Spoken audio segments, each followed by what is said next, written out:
আচ্ছা, আপনারা অনেকেই সৌদি আরবে আপনার পেট্রোল পাম্পের কাজে আসতে চান। অনেকে আমাকে কমেন্ট করছেন যে ভাই এই কাজটা কিরকম? ভাই সৌদি আরবে যত কথাই বলেন না কেন সব ধরনের কাজই কষ্টের, তবে এই কাজটা একটু অনেক বেশি।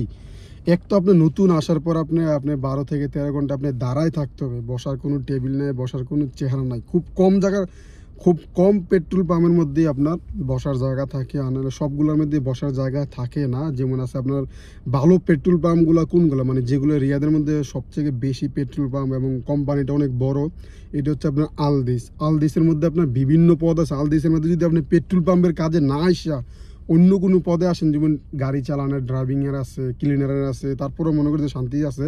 কারণ পেট্রোল পাম্পের কাজে আসার পর আপনি দেখা গেছে সৌদিরা অনেক সময় আপনার তেল নিয়ে আপনার ভাগ্যে জায়গা, তারপরে হচ্ছে আপনার ডিব্বা আছে, যেমন বোতলের মধ্যে আপনি কি তেল দিতে পারবেন না। এটা যদি আপনি সৌদিরা কোন যে দেখ এটা বমনু, মানে নিষেধ, কোম্পানি থেকে নিষেধ, তেল ভরতে পারবেন না, তখন আপনার সাথে কাবজাব করবে।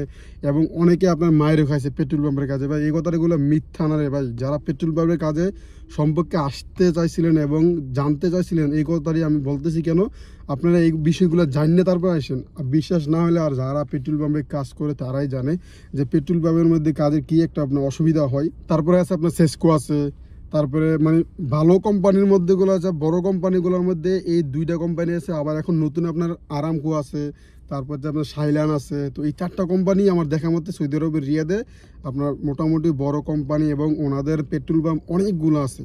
সবচেয়ে বড় যেটা এইটা হচ্ছে আপনার আলদিস। তো দালালরা আপনাকে বলবে যে শুধু খালি তুমি দাঁড়ায় থাকবা, টাকা গণবা, তেল দিবা, বাস। আপনারা মনে বুঝেন যে সহজ, কিন্তু আসলে ভাই বাস্তব কথাটা কিন্তু ভাই এতটা সহজ না। সৌদি আরবে আসার পর যখন এই কাজটা আপনি পাবেন, তখনই আপনার কাছে 1 মাস থেকে 15 দিন আপনার কাছে ভালো লাগবে। এরপর থেকে যখন আপনি এই সমস্যাগুলোর মধ্যে পড়বেন, আপনার থেকে বিরক্ত মানুষ আমার মনে হয় না কেউ হবে, যে আমি কেন আসলাম এই কাজের মধ্যে, সত্য কথা যেটা। তো আর এই কাজে বেতন কত হয় দেখেন, কিছু কোম্পানিতে বেতন আপনার 1000 থেকে 1200 টাকা হয়।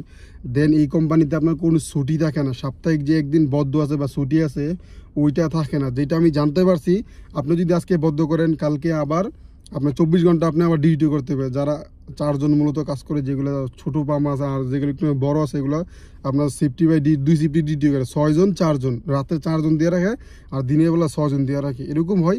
তো মানে বদ্ধ নাই। ওরা যদি আপনার ডিউটিতে না আসে, তো আপনি ডিউটি করতে হবে ওরা ডিউটিটা, আর আপনি যদি ডিউটি না আসেন, যারা আছে তারা ডিউটিটা করবে, এরকম আর কি। মানে বদ্ধ নাই।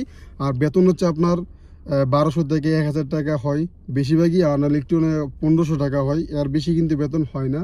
এবং 2 বছর পর আপনাকে টিকিট আকামা দিবে, দেন থাকার জায়গা দিবে, খানা আপনার নিজের, কোম্পানির না, খানা নিজের, টিকিট আকামা, এটা 2 বছর পর কোম্পানি দেয়। তবে কোম্পানিতে আসার কারণ হচ্ছে আপনি আপনি যদি 10 বছর 5 বছর করেন, আপনার দেখা গেছে একটা বোনাস আসে, মানে 500 টাকা, 1000 টাকা, বা যেটা হোক, 20,000, 15,000, 30,000 বাংলা টাকা, আপনি বোনাসটা আপনার কোম্পানিতে, যে আলদিস কোম্পানিতে, যেটা আমি শুনতে পারছি আর কি।